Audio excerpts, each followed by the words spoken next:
কারণ জিজ্ঞেস করলেই ফটাফট বলে দেবে।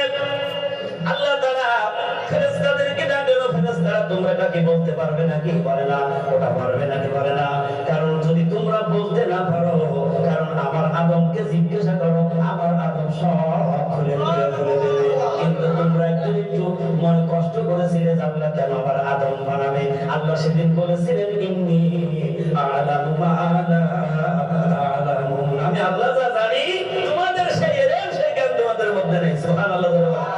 আমরা আল্লাহ থেকে বেশি জানি, কিন্তু অহংকার আসে কোত্থেকে? ফকর কোত্থেকে আসে? অহংকারী মানুষ আছে না নাই?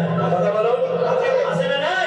কিন্তু আল্লাহ রাব্বুল আলামিন অহংকারীর ব্যাপারে বলতেছেন ওয়ালা তামশি ফিল আরদি মারহান ইন্নাকা লান তাখরিকাল আরদা ওয়া লান তাবলুগাল জিবালা তুলা।